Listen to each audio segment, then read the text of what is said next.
బాబాయ్ గారు నమస్తే అండి. మీ పేరు? మా పేరు సుబ్బారావు. సుబ్బారావు గారు ఏం చేస్తుంటారు? ఇదే హోటల్ ఏ ఊరండి మీది? ఈ ఊరి గంగవరం. గంగవరం.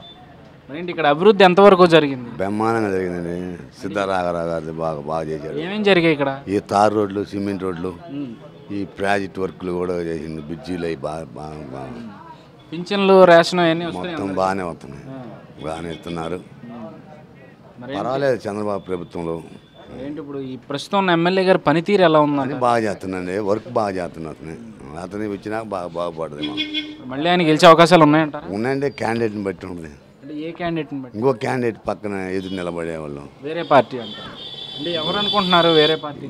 ఇక్కడేదో భూచేపల్లి కానీ ఈయన కానీ అంటున్నారు. మరి అక్కడ వాళ్ళకి ఇస్తే ఎలా ఉంటుంది పోటీ? వాళ్ళకి సరి సామాన్ నువ్వని అన్నట్టు ఉంటుంది. మరి మీ అభిప్రాయం ప్రకారం గెలిచే అవకాశాలు ఉన్నాయా ప్రస్తుతం ఉన్న ఎమ్మెల్యే? ప్రస్తుతం గెలిచే అవకాశాలే ఉన్నాయి. ఎందుకని? అంటే ఆయన వర్క్ బాగా చేసిండు, పనులు బాగున్నాయి కాబట్టి ఉన్నాయి.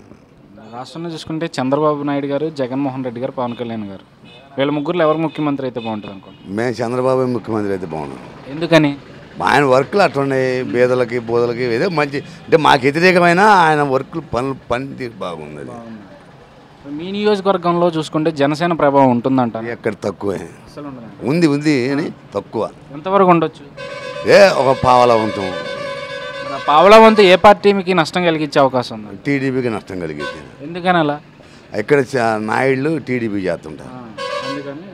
నాయుళ్ళు తేలుతారు కాబట్టి టీడీపీకే కొద్దిగా దెబ్బలు. నమస్తే. మీ పేరు? అంజబాబు. అంజబాబు గారు ఏం చేస్తుంటారు? ఆటో తోలుతాం. ఏంటి మరి ఇక్కడ అభివృద్ధి అనేది ఎంతవరకు జరిగింది?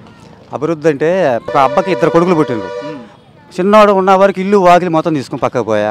ఉన్నది ఇంకేమి తాడు తొలగలేకపోయా. ఇప్పుడు చంద్రబాబు నాయుడు ఏం చేయలేదని అతను అంటుండు. కొత్తగా ఇల్లు కట్టుకొని వాకిలి అన్నీ చూసుకొని చేయాలంటే మన ఇంట్లోనే 4 పిల్లలకి మనం గుట్టలు లేకపోతున్నాం. మరి ఇంత రాష్ట్రాన్ని పోషించండి, పింఛన్లు ఇస్తాడు, ఇంత అభివృద్ధి పనులు చేస్తాడు. పదమూరు బ్రిడ్జి సుమారు ఇక్కడ 13 బ్రిడ్జి ఉంది. 78 సంవత్సరాల నుంచి 10 సంవత్సరాలు చేస్తారు. ఇలా బ్రిడ్జి చూడు అభివృద్ధి పనులు. బ్రిడ్జి కట్టిన ఎంతమంది ఎమ్మెల్యేలు వచ్చి భూచేపల్లి 2 సార్లు గెలిచిండు. ఒక పని చేయాల, ఎక్కడ పెంకట బోడదు పోయిలా. ఇవాళ ప్రతి ఊరికి సిమ్మోడి కాలువలు, సిమ్మోడి రోడ్లు, శ్మశానాలకి గోళ్ళు, ఎంత అభివృద్ధి పనులు చంద్రబాబు నాయుడు చేసిండో. ఏంటంటే పార్టీ పిచ్చి మీద చదువుతున్నాయి కానీ అభివృద్ధి అనేది ఉంది. ఎందుకంటే జగన్మోహన్ రెడ్డి గెలుతురనేది, చంద్రబాబు నాయుడు గెలుతురనేది మనం చెప్పేది కాదు. ఇవాళ 200 ఇంద్రమ్మ పాలనలో 70 రూపాయలు పెన్షన్, వైఎస్ రాజశేఖర రెడ్డి పాలనలో 200 పెన్షన్. ఇవాళ ముసలోడు పలాబోదు అంటుండే ఒకరోజు ఆ 1000 రూపాయలతోటి. 1000 రూపాయలు డబ్బులు ఇస్తాడు, రేపు 2000 అంట మళ్ళీ నెక్స్ట్. ఇంతకన్నా అభివృద్ధి పనులు చేసేది ఎవరు నాయకుడు చెప్పు? ఇప్పుడు నాకు 2 కొడుకులు ఉన్నది మొత్తం నేను చిన్న కొడుకు ఇతను ఏమి లేకపోయా. పెద్దోడు యాడ్ తెచ్చి పెట్టాలా ఉన్నవాడికి, వాళ్ళకి 4 కొడుకులు ఎట్ట చేసి పెట్టాలా? మన ఇంటి మనమే ఒక ఇంటి మనం జరుపుకోబోదుమే. 13 జిల్లాలని ఇంత పాలిస్తా ఇంతమంది చూస్తున్నంటే ఏడన లోపటు అనేది ఉంటుంది. తప్పు అనేది ప్రతి ఓడికి ఉంటుంది కాదంటలా. ఇప్పుడు ఆయన అన్నట్టు సంవత్సరానికి ఆడే 15,000 కోట్లు, 100 కోట్లు పట్టుకుని జగన్మోహన్ రెడ్డి పట్టుకున్నారు. అవి చేసినాడండి.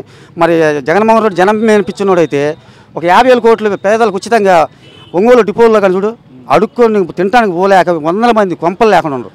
మరి అసలు సాయం చేసుకోవాలి నాన్న పేరు మీద.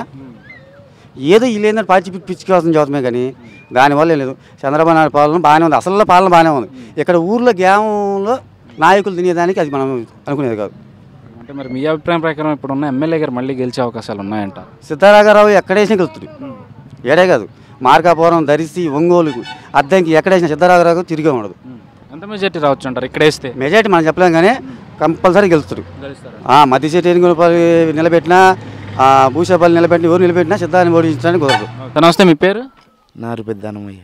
సరే, ఏం చేస్తుంటారు? వ్యవసాయం పని. వ్యవసాయం ఏంటి, ఎలా ఉంది వ్యవసాయం? బాగానే ఉంది. ఏం వేశారు పంట? వరి. రుణమాఫీ ఏమన్నా ఉందా బ్యాంకులో మీకు?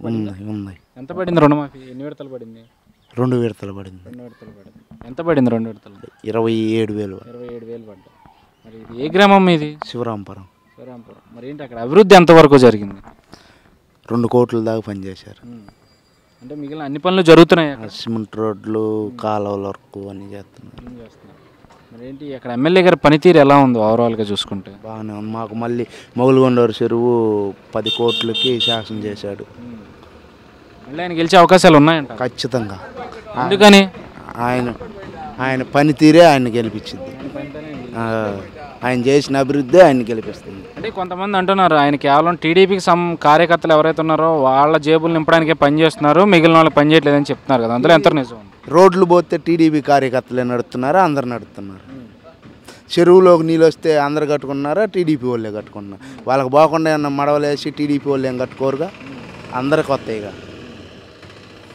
అభివృద్ధి అనేది అందరికి జరిగింది. ఇప్పుడు రుణమాఫీ చేశారు, అందరికి వస్తుంది. పింఛన్ ఇవాళ 2000 చేశారు, అందరికి వస్తాయిగా. టీడీపీ వాళ్ళకేం రావుగా. మరేంటి ఇప్పుడు చూసుకుంటే రాష్ట్రంలో ఎవరు ముఖ్యమంత్రి అయితే బాగుంటుంది అనుకోండి? మళ్ళీ చంద్రబాబు అయితేనే బాగుంటుంది. ఎందుకని? అభివృద్ధి చేస్తాడని. అది మరి ఇప్పుడు ఇక్కడ చూసుకుంటే రాఘవరావు గారు మళ్ళీ గెలుస్తారని మీరు అంటున్నారు. ఎంత మెజారిటీ వస్తుంది అంటారు? ఎంత మెజార్టీ అని ఖచ్చితంగా గెలుస్తాడు.